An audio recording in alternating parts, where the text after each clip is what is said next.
আসসালামু আলাইকুম সবাইকে। স্থিরতরিতে সপ্তম লেকচারে সকলকে স্বাগতম। আমার নাম Mohammad Rakib Hasan, department of civil engineering, Bangabandhu Sheikh Mujibur Rahman বিজ্ঞান ও প্রযুক্তি বিশ্ববিদ্যালয়। আমরা স্থিরতরিতে 6টা লেকচার দেখছি। তো 6ষ্ঠ লেকচার পর্যন্ত আমরা কুলম্বের সূত্র রিলেটেড যতটুকু জিনিস পেতে আমাদের জানানো দরকার ছিল তা আমরা জানাইছি এবং যথেষ্ট ম্যাথ সলভ করছি। এরপর আমরা কি দেখছি? এরপর আমরা একটু ডাইইলেকট্রিক কনস্ট্যান্ট এবং তড়িৎ ভেদনযোগ্যতা সম্পর্কে ডিটেইলস আলোচনা করছি এবং কি দেখছি? আমরা কয়েকটা ম্যাপ দেখছি। দেখো, এখন আমরা স্থির তড়িতে 7 নম্বর লেকচারে আমাদের টপিকটা হলো, আমাদের আজকের টপিকটা হলো তড়িৎ ক্ষেত্র এবং তড়িৎ ক্ষেত্র প্রাবল্য। এটার ইংলিশ টার্মটা কি? Electric field and electric field intensity। এখন এই জিনিসটা কি আমরা এখন ডিটেইলস জানবো। দেখো, তড়িৎ ক্ষেত্র এবং তড়িৎ ক্ষেত্র প্রাবল্য, electric field and electric field intensity. Intensity মানে হলো আমাদের প্রাবল্য, ঠিক আছে? তাহলে আমরা এখন ডিটেইলস আলোচনা শুরু করি। আমরা প্রথমে দেখব হলো তড়িৎ ক্ষেত্র। তড়িৎ ক্ষেত্র কি জিনিস, এই জিনিসটা আমরা একটু জানার চেষ্টা করি। দেখো, তড়িৎ ক্ষেত্র কথাটার অর্থ হলো, তড়িৎ কথাটার অর্থ কি? একটা চার্জ থাকবে, তাই না? ওই চার্জ আমার যতটুকু এরিয়া পর্যন্ত এর প্রভাব বিস্তার থাকবে। কি বললাম? একটা চার্জ যতটুকু এরিয়া পর্যন্ত তার প্রভাব বিস্তার থাকে, তার প্রভাব বিস্তার বলতে কি বোঝায়? আমরা একটা চার্জের আমরা প্রভাব বিস্তার বলতে এটাই বোঝায় যে হয় এটা আমার বিকর্ষণ করবে, না হলে এটা আমার কি করবে? আকর্ষণ করবে, ঠিক আছে? তো যতটুকু এরিয়া পর্যন্ত আমার চার্জটি বিকর্ষণ বা আকর্ষণ করবে, অর্থাৎ তার প্রভাব বিস্তার থাকবে, সেই পুরোটা এরিয়াকে আমরা কি বলবো? তড়িৎ ক্ষেত্র, ঠিক আছে? তো এখানে আমি একটা যদি প্লাস কিউ চার্জের একটা আধান নেই, সাপোজ, সরি, তো আমি কি নিলাম? প্লাস কিউ চার্জের একটা আধান। তো এই আধানের প্রভাব বিস্তারকারী একটা তো এরিয়া থাকবে, অর্থাৎ একটা নির্দিষ্ট এরিয়া পর্যন্ত এই আধানটা আমার কি করবে? তার প্রভাব বিস্তার রাখবে, বা ওই এরিয়ার মধ্যে যদি কোনো চার্জ যদি আমার ওই এরিয়ার মধ্যে যদি আমার কোনো চার্জ ঢোকে, তাহলে এটা কি করবে? আমার হয় আকর্ষণ করবে, না হলে বিকর্ষণ করবে। তাহলে দেখো, আমি একটা এরিয়া চিহ্নিত করলাম, ঠিক আছে? তো এই এরিয়া পর্যন্ত কি থাকবে? এই প্লাস কিউ চার্জের আর চার্জ আধানের আমার প্রভাব বিস্তার থাকবে। তাহলে দেখো, আমরা অনেক সময় বলি এই চ্যাপ্টারে যে অসীম দূরত্ব। এই অসীম দূরত্ব কথাটার অর্থ কি? অসীম দূরত্ব কথাটার অর্থ হলো আমার একটা চার্জের তড়িৎ ক্ষেত্রের বাইরের এরিয়া।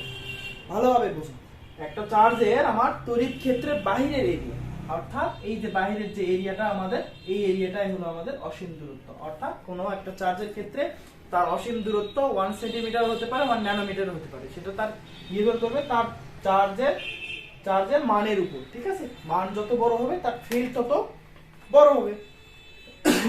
সরি, এখন দেখো আমরা কি পড়লাম? আমরা তড়িৎ ক্ষেত্র জিনিসটা আশা করি আমাদের আর কোনো প্রবলেম হবে না। এখন দেখো, এখানে যদি আমি একটা চার্জ নিলাম, সাপোজ প্লাস কিউ, চিন্তা করো, আমি এই যে প্লাস বড় হাতে কিউ থেকে একটু কাছে নিলাম একটা চার্জ, আর একটু দূরে যদি আমি আরেকটা চার্জ, বা পরিধির এদিকে যদি আরেকটা চার্জ নিই, এখানে এটাও আমি প্লাস কিউ নিলাম, ঠিক আছে? তো দেখো, প্লাস কিউ এর জন্য কি হবে? বিকর্ষণ হবে। বিকর্ষণটা কোন দিকে হবে?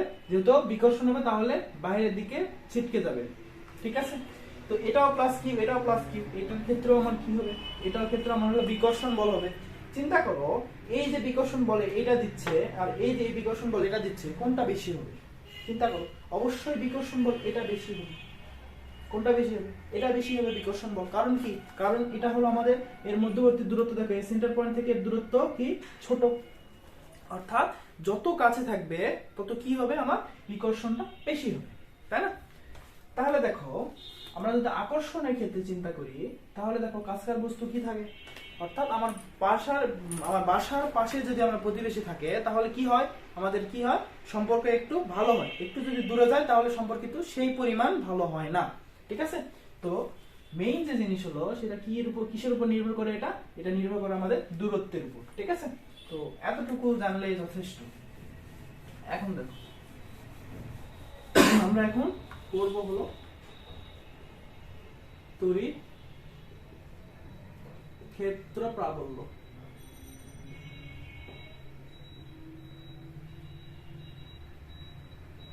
বা ইলেকট্রিক ফিল্ড ইন্টেন্সিটি।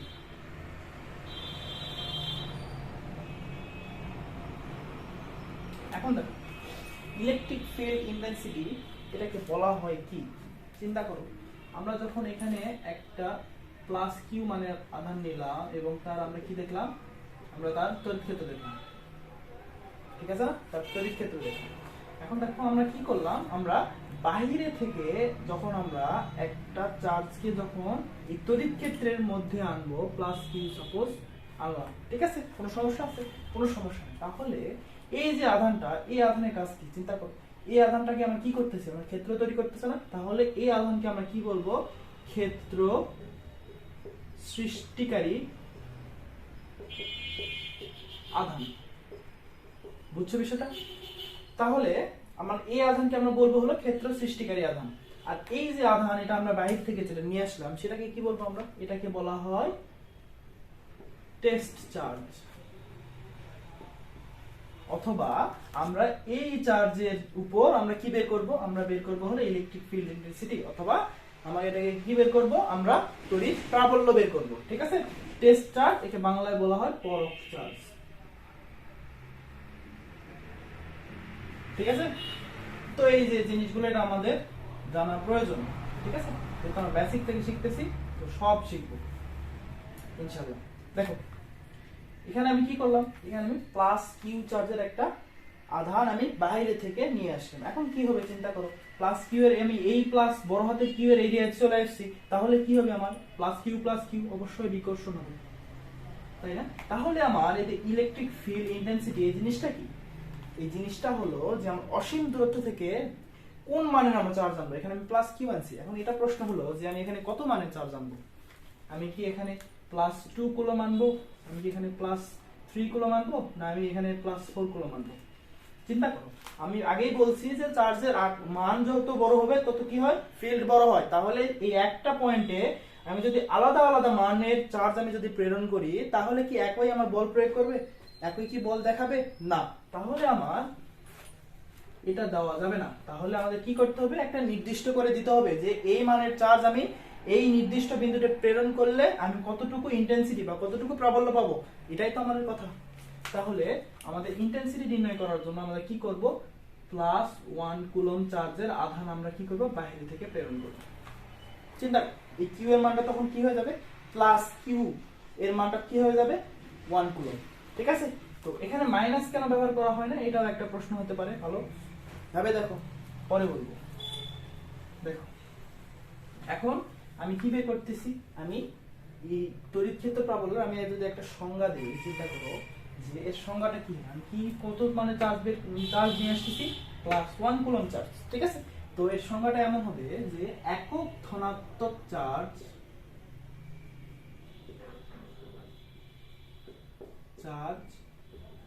অসীম দূরত্ব থেকে, আমি অসীম দূরত্ব কোন জিনিস এটা আশা করা যায় আর কোনো প্রবলেম হবে না তোমার। অসীম দূরত্ব থেকে তড়িৎ ক্ষেত্রের কোন নির্দিষ্ট বিন্দুতে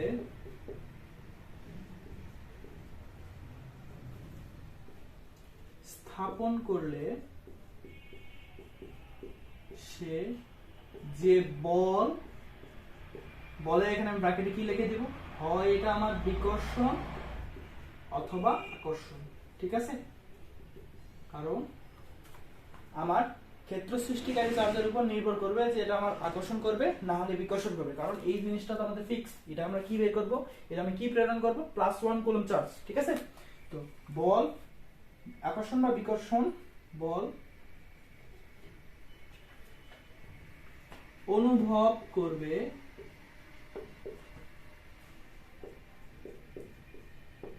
তাকে ওই নির্দিষ্ট বিন্দুর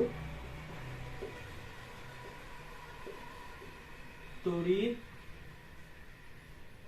ক্ষেত্র প্রাবল্য বলে। চিন্তা করো, একক ধনাত্মক চার্জ, আমি আগেই বলছি আমাকে কি প্রেরণ করতে হবে, অসীম দূরত্ব থেকে 1 coulomb charge plus 1 coulomb charge, একক ধনাত্মক চার্জ অসীম দূরত্ব থেকে তড়িৎ ক্ষেত্রে কোনো বিন্দুতে, আমার তড়িৎ ক্ষেত্রে কোনো বিন্দুতে যদি প্রয়োগ আমরা না করি তাহলে তো আমার কোনো বলই অনুভব করবে না, তাহলে আমার এই জিনিসটা কোনোটাই ভ্যালিড না। দেখো, তড়িৎ ক্ষেত্রে কোনো নির্দিষ্ট বিন্দুতে স্থাপন করে সে যে বল অনুভব করবে তাকে ওই নির্দিষ্ট বিন্দু, এই বিন্দু কিন্তু আমরা তড়িৎ প্রাবল্য আমরা নির্ণয় করতেছি, এই বিন্দু কিন্তু না, এই বিন্দুর উপর, ঠিক আছে, এই বিন্দুর জন্য আমি এই বিন্দুর আমি কি পাচ্ছি, ইন্টেন্সিটি বা প্রাবল্য পাচ্ছি। ঠিক আছে, তো আশা করা যায় তোমরা বুঝছো। এখন দেখো এখানে আমরা কি বল পাইলাম, এফ বল পাইলাম, তাই না? তো প্লাস কিউ কুলম্ব আধানের জন্য আমি কি পাইলাম, প্রাবল্য। এখানে আমি কি পাইলাম, আমি আগেই বলছি যে বল অনুভব করবে তাকে বলা হবে আমার কি, আমরা তাকে বলবো আমরা প্রাবল্য। প্রাবল্য আমরা কত পাইলাম, এফ পাইলাম। এখানে যে বল অনুভব করবে সেটা তো আমার প্রাবল্য এফ। তাহলে দেখো প্রাবল্যের সংজ্ঞা অনুযায়ী আমাদের কি আনতে হবে, 1 কুলম্ব চার্জ আনতে হবে। তাহলে প্লাস 1 কুলম্ব চার্জের জন্য আধানের জন্য প্রাবল্য আমার কত হবে, এটা 1, তাহলে এফ বাই কিউ। এটাই তো হয়, আমরা ইলেকট্রিক ফিল্ড ইন্টেন্সিটিকে আমরা ই দ্বারা প্রকাশ করব। ঠিক আছে, তাহলে অতএব E is equal to F by Q। এটা বুঝছো কিনা? এটা আমাদের 9-এও আছে এই সূত্র, তো এটা আশা করা যায় এই যে বেসিক অনুযায়ী আমরা বলতে পারবো। তাহলে দেখো আমি যদি এই Q এর মানটা 1 কুলম্ব করে দেই তাহলে কিন্তু আমাদের প্রাবল্যের সংজ্ঞা আমরা বের করতে পারবো। দেখো, একক ধনাত্মক আধানের জন্য এখানে +1 জন্য আমরা দেখো তড়িৎ ক্ষেত্রে কোনো বিন্দুতে যদি অসীম থেকে আমরা যদি প্রেরণ করি তাহলে দেখো এক মান হয়ে গেলে E is equal to F হবে, তাহলে যে বল অনুভব করে তাহলে এই কথাটা আমাদের ভ্যালিড। ঠিক আছে, তো দেখো এর যদি আমরা একক নির্ণয় করি, E এর একক আমাদের কি হবে, F এর একক কি নিউটন, Q এর একক কি কুলম্ব পার কুলম্ব। ঠিক আছে, তো এইভাবে আমরা এককটাও নির্ণয় করা পারবো।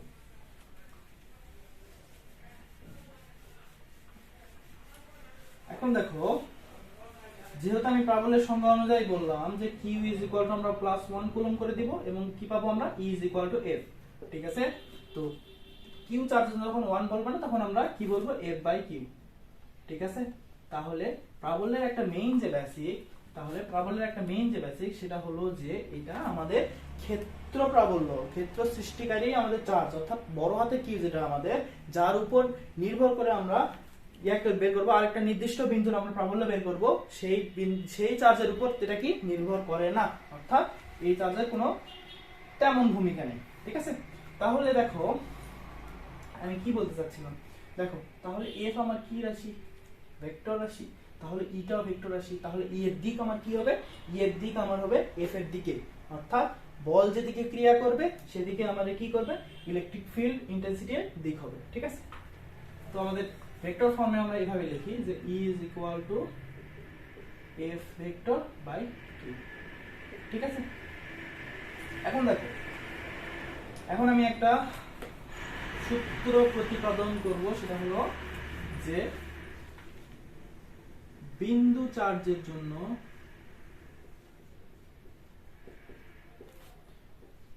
তড়িৎ ক্ষেত্র প্রাবল্য নির্ণয়। মনে আছে আমরা চার্জের আকারের উপর ভিত্তি করে আমরা 4 ভাগে ভাগ করছিলাম।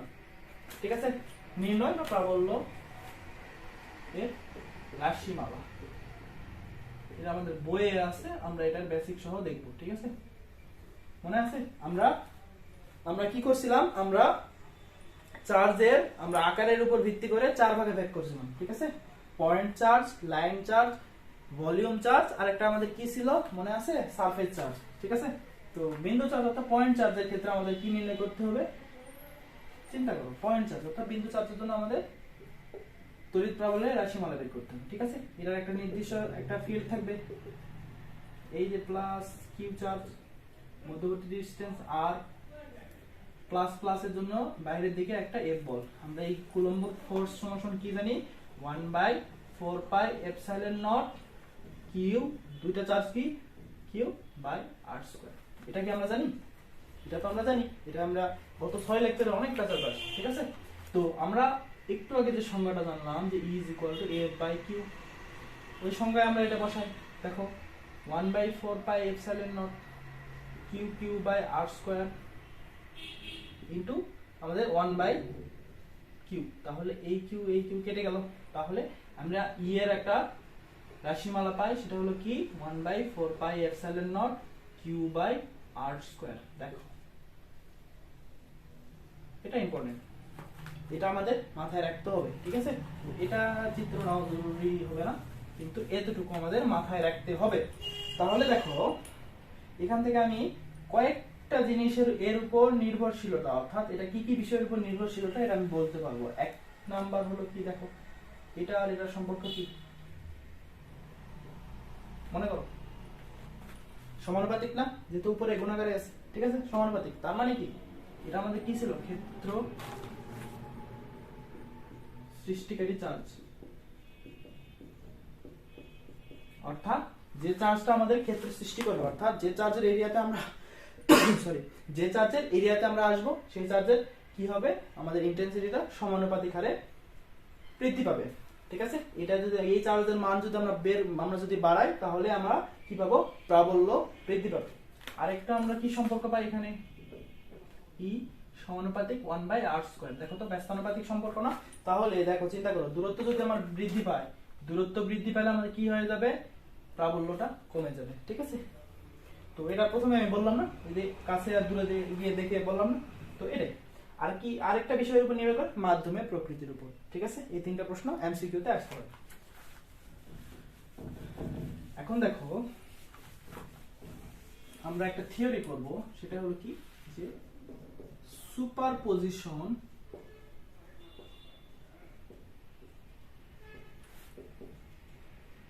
থিওরি।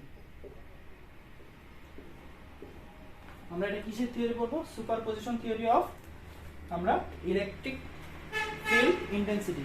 দেখো এখন যদি আমি বলি এখানে আমার কি আছে, এখানে আমার সাপোজ +2 কুলম্ব আছে, এখানেও +2 কুলম্ব আছে, এখানে আছে কি -2 কুলম্ব। কোনো সমস্যা আছে?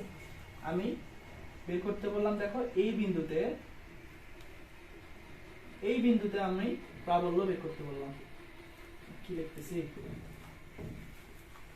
এই বিন্দুতে আমি প্রাবল্য বের করতে বললাম। আমি এটা কেমনে করব, চিন্তা করো। যেহেতু তিনটা চার্জ দেওয়া আছে, তাহলে আমি দেখি এই ডিসটেন্সটা আমি ধরি, ডিসটেন্স আমি ধরলাম r1, এটার ডিসটেন্স আমি ধরলাম r2, এটার ডিসটেন্স আমি ধরলাম r3। চিন্তা করো, প্রাবল্য নির্ণয়ের ক্ষেত্রে আমি কি বলছিলাম, আমরা কি লাগবে, যেহেতু এটা ভেক্টর রাশি, তাহলে আমরা এটার আগে দিক নির্ণয় করতে হবে। দেখো এই বিন্দুতে যদি আমি প্রাবল্য নির্ণয় করি, তাহলে আমি মনে মনে কি ধরে নিব, এখানে কি আছে, +1 কুলম্ব চার্জ আছে, সংজ্ঞায় বলে দিছি +1 কুলম্ব যদি চার্জ না থাকে, তাহলে প্রাবল্যের প্রশ্নই ওঠে না, ঠিক আছে। তো দেখো প্লাস চার্জ কি করবে, নিচের দিকে বিকর্ষণ করবে। এটার জন্য আমি ধরলাম F1, বা প্রাবল্য আমি নির্ণয় করতেছি E1 ধরলাম, ঠিক আছে। এখন দেখো এটা আমাদের কত, +1 কুলম্ব। এই চার্জের জন্য চিন্তা করো, প্লাস চার্জ, তাহলে এই দিকে কি হবে, বিকর্ষণ করবে, তাহলে E2। এই দেখো প্লাস চার্জ মাইনাস চার্জ, তাহলে কি করবে, এই দিকে আমাদের আকর্ষণ করবে, তাহলে এই ক্ষেত্রে হয় E3। তাহলে আমি এই পয়েন্টটাকে যদি আমি আলাদা করি, তাহলে দেখো এইদিকে আমার কি থাকতেছে, E3, এই নিচের দিকে আমার থাকতেছে E1, এই কোণা দিয়ে আমার থাকতেছে কি E2। কোনো সমস্যা আছে? এখন দেখো আমি এটা যদি আমি বলি যে এই বিন্দুতে আমার টোটাল প্রাবল্য কত, টোটাল প্রাবল্য বলতে আমার কি বোঝায়, এটা আমার কি লব্ধি প্রাবল্য বের করতে হবে, যেহেতু এটা কি আমার ভেক্টর রাশি, ঠিক আছে। তাহলে আমি এটা লব্ধি কেমনে বের করব, আমরা এটা লব্ধি বের করব হলো এভাবে, দেখো এই সবগুলো ভেক্টর যোগফল দ্বারা E3। এখন যতগুলো প্রাবল্য আমি পাবো dot dot dot dot EN ঠিক আছে, যতগুলো আমরা পাবো তার আমরা ভেক্টর যোগফল যখন আমরা বের করব তখনই আমরা কি পাবো, তখনই আমরা পাবো হলো এর এই যে নির্দিষ্ট করে আমি যে বিন্দুর প্রাবল্য নির্ণয় করতে চাই সেই বিন্দুর আমরা লব্ধি প্রাবল্যটা বের করতে পারবো। ঠিক আছে, তো এই যে টোটাল থিওরিটা এটাকে বলা হয় সুপারপজিশন থিওরি। ঠিক আছে, এখন আমরা কয়েকটা ম্যাথ করব। আবার এই নীতিটাকে বলা হয় প্রাবল্যের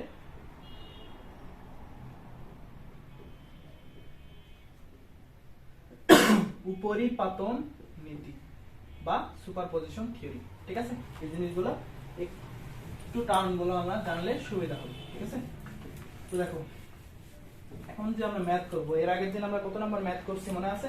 এর আগের দিন আমরা 9টা ম্যাথ করছি। ঠিক আছে, এখন আমরা আজকে ম্যাথ নাম্বার 10। এটা ম্যাথ না, এটা তোমার মেইনলি আসবে দেখবা এমসিকিউ তে, কোনো মান দেওয়া নাই তবুও আমরা অঙ্ক করব। ঠিক আছে, অঙ্কটা হলো কত প্রাবল্যের তড়িৎ ক্ষেত্রে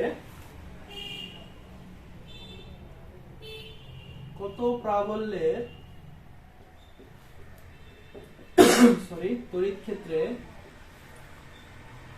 একটি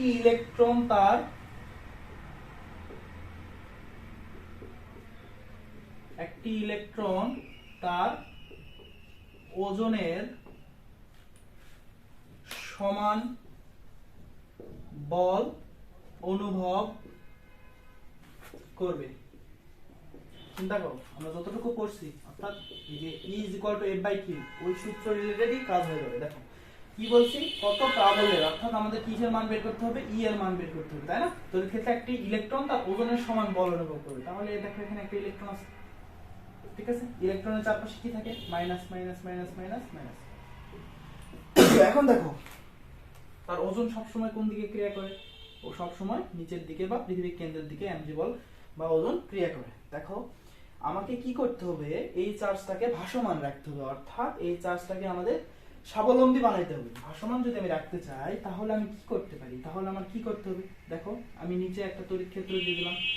তড়িৎ ক্ষেত্র যদি আমি পজিটিভটা দিয়ে দেই, অর্থাৎ পজিটিভ মানের আমি একটা যদি পাত দিয়ে দেই, পাত দিয়ে যদি আমি তড়িৎ ক্ষেত্র সৃষ্টি করি, তাহলে দেখো এই যে পজিটিভ নেগেটিভ এটা কি করবে আমার, চিন্তা করো এই জিনিসটা আমাদের কি করবে, আরো টানবে না? তাহলে আমি প্লাস দেওয়া যাবে, চিন্তা করো দুটাই দেখাচ্ছি, প্লাস দিলে কি হবে, মাইনাস দিলে কি হবে। তাহলে দেখো আমি যদি প্লাস দেই নিচে, তাহলে কি এটা তো আরো জোরে পড়বে, কারণ কি আকর্ষণ হবে। তাহলে এখানে আমাদের কি দিতে হবে, এখানে আমাদের মাইনাস দিতে হবে।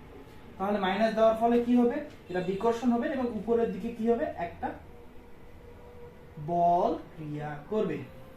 ঠিক আছে, অথবা আমি আরেকটা জিনিস কি করতে পারি, আমি উপরে যদি আরেকটা পাথ সেটআপ দেই, পাথটা কি দিব, আমি প্লাস চার্জের একটা পাথ যদি দেই, তাহলে দেখো প্লাস মাইনাসে কি করবে, তাহলে বলটা কোন দিকে, উপরের দিকে হবে। এখন দেখো আমরা ইলেকট্রিক ফিল্ডের দিকটা আমরা কোন দিকে জানি, আমরা 19 এ পড়ছি যে প্লাস চার্জ থেকে মাইনাস চার্জের দিকে আমাদের কি হয়, ইলেকট্রিক ফিল্ডের আমাদের দিকটা হয়। এখন তোমাদের প্রশ্ন হতে পারে, আমি আগেই বলছি যে ই এর দিক এফ এর দিকের সমান, অর্থাৎ এফ এর যেদিকে ক্রিয়া করে ইও সেই দিকে ক্রিয়া করে, তাহলে এখানে উল্টো হয়ে গেল না? এখন উল্টো কেন হলো, কারণ কি আমরা যখন সূত্র প্রতিপাদন করছি তখন কিন্তু আমরা ক্ষেত্র চার্জ সৃষ্টিকারী চার্জকে আমরা প্লাস ধরছি, কিন্তু এটা কি মাইনাস না? তাহলে দেখো এখানে যদি আমি +1 কুলম্ব চার্জ নিতে হবে না, অবশ্যই নিতে হবে। তাহলে +1 কুলম্ব চার্জ কি হবে, দেখো উপরের ক্ষেত্রে প্লাস প্লাস নিচের দিকে আসবে, তাহলে আমাদের ক্ষেত্রে প্রাবল্য অর্থাৎ প্রাবল্যের দিকটা আমাদের কি হচ্ছে, নিচের দিকেই হচ্ছে। ঠিক আছে, এই জিনিসটা আশা করি বুঝছো। এখন দেখো কি বলছে, একটি ইলেকট্রন তার ওজনের সমান বল অনুভব করে। এই যে বল, এই বলটাকে আমরা কি বলবো, দেখো E = F/Q, তাহলে F = আমরা কি হবে, Q × E। কোনো সমস্যা আছে? তাহলে এই বলটার মান কত হবে, Q × E। বুঝছো, এই বল আর এই বল যদি আমার সমান হয় তাহলেই তো আমার এটা ভারসাম্য অবস্থায় থাকবে, অর্থাৎ ভাসবে, ওই অবস্থানে থাকবে। তাহলে আমার প্রশ্ন অনুযায়ী ওজনের বল সমান অনুভব করবে, তাহলে Q × E = mg। ঠিক আছে, তাহলে আমাদের মান কিসের লাগবে, E এর মান লাগবে। তাহলে E = mg/q। ঠিক আছে, এটা খুবই সহজ ম্যাথ, এটা আমরা এমসিকিউ তে মেইনলি আসবে। m এটা কিসের ভর, যেটা ইলেকট্রন বলছে, তাহলে ইলেকট্রন বল কত, 9.1 × 10⁻³ কেজি। g এর মান কত, 9.8। আর কি চাইছে, চার্জের মান, ইলেকট্রনের চার্জের মান কত, 1.62 × 10⁻⁹। তাহলে এই ক্ষেত্রে আমরা যে মানটা পাবো সেই মানটা হলো 5.57 × 10⁻⁻³ 11 নিউটন পার কুলম। ঠিক আছে, আশা করা যায় তোমরা এই ম্যাথটা বুঝছো। এটা খুবই বেসিক ম্যাথ, ঠিক আছে, এটাতে বেশি সময় ওয়েস্ট করব না। এটা আমাদের মেইনলি যদি আসে তাহলে এমসিকিউ টাইপ, ঠিক আছে। এখন দেখো আমাদের পরের ম্যাথটা হলো ম্যাথ নাম্বার 11 ইজ 2 মিটার বাহু বিশিষ্ট একটি সমবাহু ত্রিভুজের 2 মিটার বাহু বিশিষ্ট একটি সমবাহু ত্রিভুজের দুটি কৌণিক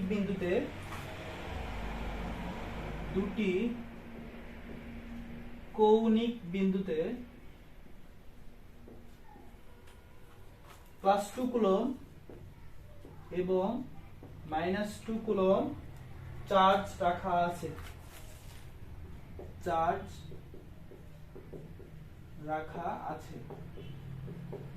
ভালো কথা। এরপরে কি বলছে, তৃতীয় কৌণিক বিন্দুতে প্রাবল্যের মান ও দিক নির্ণয় করো। তৃতীয় কৌণিক বিন্দুতে প্রাবল্য নির্ণয় করো। এখন দেখো প্রাবল্য যেহেতু ভেক্টর রাশি, আমি যদি প্রশ্নে নাও বলে দিই যে মান ও দিক নির্ণয় করো, তাও আমাদের কি করতে হবে, মান তো বের করতেই হবে, সাথে আমাদের দিকটাও দেখাই দিতে হবে। ঠিক আছে, তো দিক আমি কেমনে ব্যবহার করি, দিক আমি ভেক্টর দ্বারা প্রকাশ করতে পারি। দেখো, তাই ভেক্টর অধ্যায় সম্পর্কে জানা খুবই জরুরি। ঠিক আছে, তো চিত্র আঁকাই সমবাহু ত্রিভুজ। ঠিক আছে, সমবাহু ত্রিভুজ। এখন দেখো যে কোনো কৌণিক বিন্দুতে বলছে, যে কোনো দুটি কৌণিক বিন্দুতে আমি নির্ণয় করে এখানে দিলাম -2 কুলম, এখানে আমি +2 কুলম। তাহলে এখানে আমার কি করতে হবে, এই বিন্দুতে আমাদের প্রাবল্য নির্ণয় করতে হবে। ঠিক আছে, প্রাবল্য নির্ণয় করতে গেলে যে মেইন যে বেসিক সেটা আমরা কি লাগে, এখানে আমাদের +1 কুলম চার্জ রাখতে হবে, তাছাড়া তো আমি প্রাবল্য নির্ণয় করতে পারবো না। দেখো +1, দেখো এই চার্জের জন্য এই চার্জটা আমার কি করবে, এইদিকে ফেলে দিবে, এক্ষেত্রে আমি কি পাবো, E1 পাবো। এই চার্জ কি করবে, এই চার্জকে এদিকে আকর্ষণ করবে, এক্ষেত্রে আমি E2 পাবো। ঠিক আছে, তাহলে আমার E1 আর E2 আমি বের করব। E1 আর E2 আমার কি বের করতে হবে, লব্ধি প্রাবল্য বের করতে হবে এবং এটার দিকটা দেখাই দিতে হবে। দেখো চিত্র আঁকা শেষ। এখন দেখো আমি E1 টা বের করি। E1 টা আমি কার জন্য বের, দেখো E1 আমরা কি জানি, 1/4πε0 Q/r²। এটা তো জানি, যেহেতু এটা 1 কুলম, যেটা পরের যে চার্জের মান এটা তো লেখা লাগে না। তাহলে দেখো 1/4πε এর মান কত, 9 × 10⁹। দেখো কিউ চার্জ কত, এখানে 2, আর এর মান কত, দেখো 2 মিটার, এটাও 2 মিটার, এটাও 2 মিটার, এটাও 2 মিটার, তাহলে 2 এর উপর স্কয়ার, বা এটা হলো আমাদের 4, 2 4 এখানে 2 কেটে যায়, তাহলে 9/2 মানে 4.9 × 10⁹। দেখো এটা ক্যালকুলেটর লাগাই না, তাহলে আমি E1 এর মান পেয়ে গেলাম। ঠিক আছে, একটা মান আমি পেয়ে গেছি। আমি E2 বের করি, E2 এখানে বের করি। E2 কি জানি আমরা, 1/4πε0 Q/r²। এটা তোমরা জানি, 9 × 10⁹। এক্ষেত্রে কি এর মান কত, দেখো মান চাইছে কিন্তু আমার মানের দিকটা তো লাগবে না। তো এখানে আমরা চার্জের সব সময় মানটা নিয়ে কাজ করব। তাহলে 2/r², এখানে r² মানে 4, তাহলে 2, তাহলে সেম মান এখানে পাবো, 4.9 × 10⁻⁹ নিউটন পার কুলম। তাহলে আমরা E1 এর মানও পেলাম, E2 এর মান পেলাম। তাহলে এটা যেহেতু ভেক্টর রাশি, তাহলে আমরা এখানে অবশ্যই কি কাজ করবে, একটা লব্ধি কাজ করবে। তাহলে লব্ধি কত, লব্ধি বের করার আগে আমরা সবসময় কি জানতে হবে, দুইটা ভেক্টরের মধ্যবর্তী কোণ জানতে হবে। খেয়াল করো এখানে কি বলছে, সমবাহু ত্রিভুজের অভ্যন্তরীণ কোণ কত, 60 ডিগ্রি। এটা তো ছোট বাচ্চাও জানে। আমাদের লাগবে কি, এই এতটুকু, দেখো টোটালটা কত আমাদের 180, 180 থেকে এটা বাদ দিলে কত হয়, 120 ডিগ্রি। আর আমরা এটা ওইভাবে না বের করে আমরা কি জানি, সমবাহু ত্রিভুজ যখন সমবাহু ত্রিভুজের যে বাহুটাকে আমরা যখন বহিস্থ করব, সেই বহিস্থ বাহুটাকে সমবাহু ত্রিভুজের ওই আরেক বাহুর সাথে কত কোণ উৎপন্ন করে, 120 ডিগ্রি কোণ উৎপন্ন করে, এটা আমরা জানি। তাহলে দেখো আমরা যখন লব্ধি বের করব, সমান সমান আমরা ভেক্টর থেকে কি জানি, E1² √E1² + E2² + 2E1 E2 cos of θ। থিটার মান, থিটা আমরা কি জানি, E1 আর E2 মধ্যবর্তী কোণ। তাহলে দেখো এখানে আমি লিখি যে রুট ওভার e1 এর মান কত 4.9 ইনটু 10 টু দি পাওয়ার 9। এখন দেখো এটা আমি নাও লিখি, আমি তোমাদের বোঝার স্বার্থে আমি এটা e1 ই রাখি, e1 স্কয়ার। দেখো e2 এর মানও কি সেম ছিল না, তাহলে ওটা আমি e1 স্কয়ার লিখতে পারি। তাহলে দেখো 2e1 যেহেতু e2 এর মান e1 এর মান সেম, তাহলে দেখো cos 120 ডিগ্রি, তাহলে দেখো 2e1 square plus 2e1 square into cos 120 degree মান হলো মাইনাস হাফ। ঠিক আছে, এই 2 কেটে গেল, এটা মাইনাস হয়ে গেল, তাহলে root over 2e1 square minus e1 square, তাহলে কত হয় e1 স্কয়ার, তাহলে e1 থাকে। তাহলে লব্ধি আমাদের যে প্রাবল্য তার মান কত 4.9 into 10 to the power 9 Newton per coulomb. ঠিক আছে, তোমরা এভাবে করতে পারো অথবা মান বসায় ক্যালকুলেটর থেকেও করতে পারো। ঠিক আছে, আমি ক্যালকুলেটর ইউজ করব না জন্য এইভাবে করলাম। এখন দেখো মান তো আমরা পেলাম, এখন আমাদের কি লাগবে, প্রাবল্য যেহেতু ভেক্টর রাশি তাহলে প্রাবল্যের একটা দিকও লাগবে। এখন দিক আমরা কেমনে নির্ণয় করি, দেখো সাপোজ আমি এই e1 এর সাথে যদি আমি থিটা ধরি, থিটা বা আলফা ধরি, সাপোজ আলফা ধরি, কোনো সমস্যা আছে? তাহলে আমি কেমনে নির্ণয় করি, আমরা ভেক্টর থেকে জানি alpha is equal to tan inverse, দেখো যার সাথে আমরা কোণ নেই, কার সাথে নিছি e1 এর সাথে, তাহলে e1 ফ্রি, এবং যার সাথে কোণ নিব না e2 এর সাথে আমার উপরে কি থাকে sin থিটা এবং e2 cos থিটা। এটা মনে রাখতে পারবে এভাবেও যে tan যেহেতু নিছি তাহলে উপরে sin থাকবে নিচে cos থাকবে। কোনো সমস্যা আছে? কোনো সমস্যা নাই। এখন দেখো আমি এটার মান না বের করেও আমি কি বের করতে পারবো, এটার এই আলফার মান বের করতে পারবো। কেমনে বের করতে পারবো জানো? কারণ যেহেতু আমাদের দুইটা ভেক্টরের মান সমান, তাহলে কি হয়, দুইটা ভেক্টরের যখন আমরা মান সমান হয় তখন লব্ধি প্রাবল্য, লব্ধিটা কোন দিকে যায়, লব্ধিটা যায় হলো আমাদের কোণের সমাদ্বিখণ্ডকে যায়, অর্থাৎ যে কোণ দ্বারা তারা আছে তার মধ্যবিন্দুতে যায়, অর্থাৎ তাহলে এই আলফার মান কত হবে 60 ডিগ্রি। তুমি এটা বের করো, বের করলেও এটার মান কত আসবে 60 ডিগ্রি। ঠিক আছে, বুঝছো?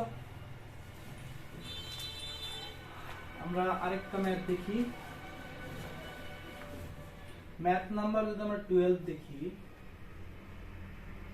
এটা হলো এই ম্যাথটা ইন্টারেস্টিং। ঠিক আছে, দুইটা ক্ষেত্র দিছে, দুইটা পাত, উপরে আমার দিছে হলো মাইনাস, নিচে দেওয়া আছে প্লাস। ঠিক আছে, আমি ই এর মান দিয়ে দিলাম 1000 নিউটন পার কুলম্ব। কোনো সমস্যা আছে? কোনো সমস্যা নাই। এরপর আমার বলছে কি যে এখানে একটা ইলেকট্রন দেওয়া আছে,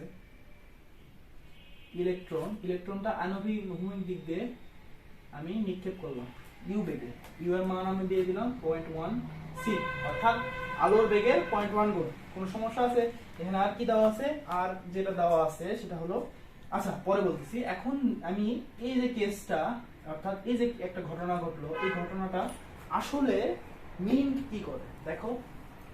আমরা যখন আনুভূমিক দিকে প্রাস করছি, মনে আছে কিনা, এটা আমরা ওয়াই ধরছিলাম, আনুভূমিক দিকে আমরা কি করছিলাম, প্রাস যখন করছিলাম, তখন কি হয়, যখন দেখো একটা বস্তুকে আমরা আনুভূমিক দিকে নিক্ষেপ করব, চিন্তা করো আনুভূমিক দিকে যখন নিক্ষেপ করবো তখন কি হয়, ওই বস্তুটার সব সময় কি থাকে, নিচের দিকে একটা ওজন থাকে না, ডব্লু নিচের দিকে ক্রিয়া করে না, নিচের দিকে ক্রিয়া করে। তাহলে কি হয়, এই বস্তুটা সব সময় কি আনুভূমিক দিকে যাবে না, কারণ কি নিচের দিকে তাকে কেউ টানতেছে। তাহলে যখন নিচের দিকে টানে তখন কি হয়, এটা একটা প্রাস আকার ধারণ করে, অর্থাৎ আমরা যখন প্রাস করছি না, দ্বিমাত্রিক অক্ষের সাপেক্ষে যখন প্রাস করছি না, ওই রকম কেস হয়। তাহলে প্রাস, তাহলে এটা কাহিনী কি হয়, এটা এরকম ভাবে করতে থাকে, বুঝছো কিনা? তাহলে এই ক্ষেত্রেও এটাই হয় যে এর নিচে কি ক্রিয়া করতেছে। সাপোজ দেখো, মনে করো যে এটা তুমি এখন ভাবতে পারো যে এটা কি নিচের দিকে এভাবে প্রাসের মতো আচরণ করবে কিনা, করবে। কারণ কি দেখো, ইলেকট্রনটা মাইনাস চার্জ না, সরি এই পাতের ক্ষেত্রে দেখো তুমি চিন্তা করো, এটাও মাইনাসের পাত, তাহলে কি মাইনাস মাইনাসে বিকর্ষণ হবে না, তাহলে নিচের দিকে আসবে। তো আবার এই পাত দ্বারা যদি ধরো এটা মাইনাস এটা প্লাস, তাহলে নিচের দিকে তো এমনিতেও টানতেছে, তাহলে দেখো নিচের দিকে টান বলটা বেশি না, নিচের দিকে টান বলটা বেশি না, অবশ্যই বেশি। তাহলে এটা কি করবে, এটা একটা আনুভূমিক ভাবে নিক্ষিপ্ত প্রাসের মতো আচরণ করবে। ঠিক আছে, তো দেখো এটা এক্স অক্ষ হয়ে যতটুকু দূরত্ব অতিক্রম করে, এটা আমি দিয়ে দিলাম 10 সেন্টিমিটার। কোনো সমস্যা আছে? 10 সেন্টিমিটার দিয়ে দিলাম। আমি বের করতে বললাম যে এই উলম্ব দিকে যে সরণটা, এই সরণটা আমাকে বের করে দাও, পারবা? চিন্তা করো, এই আমি যে উলম্ব দিকে সরণ, এই সরণের মানটা আমাকে বের করে দাও। ঠিক আছে, খুব ইন্টারেস্টিং ম্যাথ। দেখো এটা দেখার আগে আমি আগে তোমাকে আনুভূমিক ক্ষেত্রে যে পাশের ঘটনাটা আলোচনা করি। এখানে দেখো, এখানে আমি কি জানি, এখানে আমার x দূরত্ব ধরি না, তাহলে দেখো আমি x সমান কি লিখতে পারি, x সমান দূরত্ব গুণন আর কি লিখি, সময়। তাহলে দেখো এখানে দূরত্ব কত, আনুভূমিক দিকে, যদি আনুভূমিক দিকে চিন্তা করতে, তাহলে ux, ঠিক আছে, plus half ax t square. এটা তো আমরা গতিবিদ্যার সূত্র অনুযায়ী জানি, তাই না? এখন দেখো, যেহেতু আমার আনুভূমিক দিকে কি থাকে না, কোনো ত্বরণ থাকে না, তাহলে এক্ষেত্রে কি হয়, 0 হয়। কারণ ত্বরণ সবসময় এক্ষেত্রে কি থাকে, নিচের দিকে ক্রিয়া করে, সেটার মান কত, g, ঠিক আছে। তো দেখো আরেক ক্ষেত্রে আমি যদি বলি, এই ক্ষেত্রে সব সময় আমার আনুভূমিক দিকে ux টা থাকে হলো u cos θ। এটা কখনো চেঞ্জ হয় না, এই বেগ চেঞ্জ না হলে তো আমি ত্বরণ পাবো না, ঠিক আছে। তো দেখো u cos θ * t, এটা তো 0 হয়ে যায়। দেখো যেহেতু আনুভূমিক দিকে আমার কোনো কোণ করে যায় না, তাহলে cos এর মান 0 ডিগ্রি, তাহলে u cos 0 ডিগ্রি মানে কত, 1, তাহলে ut। x সমান আমি কি লিখতে পারি, ut। y সমান আমি কি লিখতে পারি, দেখো তো, x সমান আমি কি লিখলাম, ut। এখন দেখো y সমান আমি কি লিখতে পারি, uyt plus half ayt square. এটা তো আমি লিখতে পারি, তাই না? তো uy মানে কি, u sin theta t plus half, যেহেতু দেখো আমি সরণটা নির্ণয় করতেছি নিচের দিকে আর g ও কাজ করতেছে নিচের দিকে। চিন্তা করো, আমরা যখন g নিচের দিকে কাজ করে মানে কি, এই ক্ষেত্রে f is equal to f, অর্থাৎ f এর উপরের দিকে যে ফোর্স নিচের দিকে ফোর্স সমান হয়। তার মানে কি, একটা f এর মান কত, ma, একটা f এর মান হলো mg, নিচের দিকে যেটা ক্রিয়া করে, f equal to w হয়। কারণ কি, কারণ আমার এই ক্ষেত্রে ভারসাম্য স্থাপন করে, ঠিক আছে। তাহলে mm কেটে গেল, তাহলে এই ক্ষেত্রে ত্বরণটা আমার কত আসে, g। তাহলে দেখো নিচের দিকে g ও ক্রিয়া করতে, তাহলে এখানে g t স্কয়ার। কোনো সমস্যা আছে, বুঝছো কি? এখন দেখো এই ক্ষেত্রে আমাদের sin থিটার মান কত, sin থিটার মানও 0 হয়, তাহলে এই 0 হলে এটা হলো 0 হয়ে যায়, তাহলে y = হাফ gt স্কয়ার। এখন দেখো, এখন বুঝছো কিনা যে আমরা y সমান হাফ gt স্কয়ার কেন বসাবো, বুঝছো কিনা? বুঝছো আশা করি। এখন দেখো এই অঙ্কে আমরা যদি ফিরি, তাহলে দেখো এখানে আমি কি লিখতে পারি, x = ut। কোনো সমস্যা আছে, আমাদের t লাগবে, তাই না? তাহলে t = আমরা x/u, এটা এক নম্বর সমীকরণে লিখে দিই। আরেকটা কি জানি আমরা, y = half g t square. আমরা দেখো কি মান লাগবে আমাদের, y এর মানটাই তো লাগবে, তাই না? তাহলে হাফ g t মানে কি, x/u। বুঝছো কি না? চিন্তা করে দেখো এই ক্ষেত্রে আমাদের কি লাগতেছে, এটা তো আছে। এখন দেখো আমাদের e এর দিক কোনটা, এইদিকে না, প্লাস থেকে মাইনাসের দিকে, তাই না? তো এটা যখন আমার ভারসাম্য রাখতে হবে, তখন আমাদের কি হতে হবে, চিন্তা করো, তখন আমাদের e = f হতে হবে। এখানে e এর মান কত, q ইনটু, সরি কি বলতেছি, ভুল বলতেছি। দেখো যখন আমার q ইনটু e = mg হবে, তখনই কিন্তু আমার কি লাগবে, তখনই কিন্তু আমার হবে কি, এই জিনিসটা আমার এই কেসটা ভ্যালিড হবে। কারণ কি, f আমার কোন দিকে নির্দেশ করতেছে, দেখো তো, f বলটা নিচের দিকে না, এই বলটা এখানে নিচের দিকে না, তাহলে দুটো যদি আমার সমান হয়, তাহলেই তো আমি ইলেকট্রিক যে এই যে ফিল্ডটা যেটা ক্রিয়েট করছে, এই ফিল্ডটা ক্রিয়েটরটা ভ্যালিড হবে, তাই না? তাহলে এক্ষেত্রে আমি g এর মান কত পাচ্ছি, q into e by m। এই ক্ষেত্রে আমার g এর মান কত আসতেছে, q into e by m into কি, x বাই u তার উপর স্কয়ার। সরি, এখন দেখো সবার মান আমার দেওয়া আছে। আমরা q এর মান কত জানি, 1.6 × 10⁻⁹ e এর মান আমরা কত জানি, দেখো দেওয়া আছে 1000। m এর মান কত জানি আমরা, ইলেকট্রন যেহেতু, তাহলে 9.1 × 10⁻31। দেখো x এর মান আমরা কত দেওয়া আছে, 10 সেমি, তাহলে 0.1 মিটারে নিয়ে নিলাম। u এর মান কত দেওয়া আছে, দেখো 0.1 × 3 × 10⁸ এর উপর স্কয়ার। তাহলে দেখো এটা কেটে গেল, তাহলে টোটাল যদি আমি মান বের করি, টোটাল মান আমার আসে হলো 9.7 × y = 9.7 × 10⁻⁴ মিটার।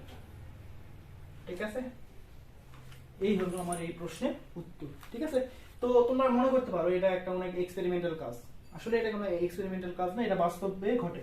এই ক্ষেত্রে কি হয়, এখানে একটা ইলেকট্রিক গান থাকে,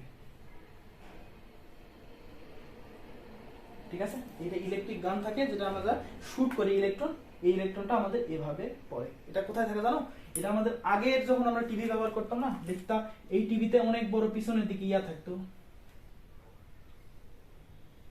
পিছনের দিকে একটু বর্ধিত অংশ থাকতো না টিভির, ওই যে ওখানেই থাকতো আমাদের ইলেকট্রিক গান ব্যবহার করা হতো, গান ব্যবহার করে আমাদের টিভির পর্দায় আমাদের ফিল্ম দেখানো হতো। ঠিক আছে, এটা আমরা যখন ইঞ্জিনিয়ারিং পড়বো তখন এটা বেসিক সহ সবকিছু জানবো। ঠিক আছে, তাহলে আমার তড়িৎ প্রাবল্য রিলেটেড যতটুকু সমস্যা আমার কাছে ছিল, আশা করো যে তড়িৎ প্রাবল্য রিলেটেড আর কোনো সমস্যা হবে না। তাও বইয়ের ম্যাথগুলো তোমরা কমপ্লিট করবা, যদি প্রবলেম হয় তাহলে কমেন্টে জানাই দিবা। ঠিক আছে, তো see you in the next lecture. ঠিক আছে, আসসালামু আলাইকুম।